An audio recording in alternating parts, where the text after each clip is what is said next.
Back aim! Fire! Fire! Unload! Through the smoke of a reenactment, the war lives on.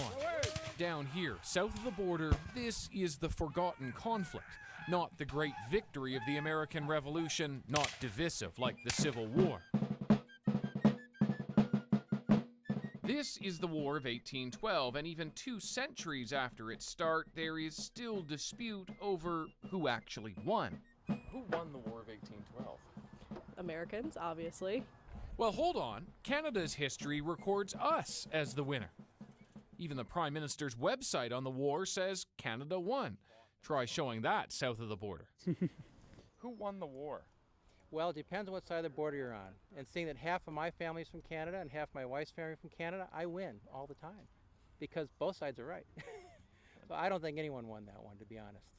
I think it was basically a family disturbance. The dragoons headed up. Indeed, prior to the fight, even the 2 sides' armies were friendly. The officers at Detroit and the officers at Malden would oftentimes cross the river. They'd host dinner parties for each side. They're, pretty tight. For the Americans, it was supposed to be simple. The former president, Thomas Jefferson, said it will be a mere matter of marching. They believed the enemy was weak and the war would be over quickly, even sending out leaflets to French Canadians. You have been conquered into liberty.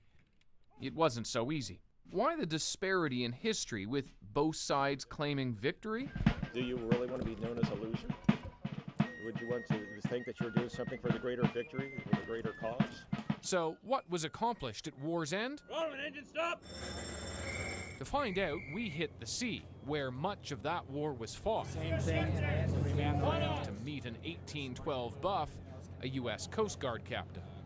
In many ways, it was a validation of the United States independence as a country.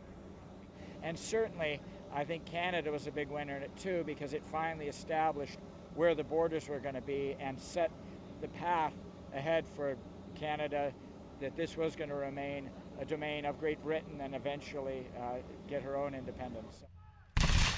Neither side gained land. A lot of soldiers, mostly conscripts, were dead. The Aboriginal allies of Britain fighting with Canadians lost their villages along the way, pushed further westward. In this battle scene, the Americans lose, some taken prisoner, others rush to retreat, after being attacked by British loyalists and Allied natives. Fittingly, though, the next battle had the Americans victorious. The third, perhaps like the war, was a draw. David Common, CBC News at Fort Meigs in Ohio.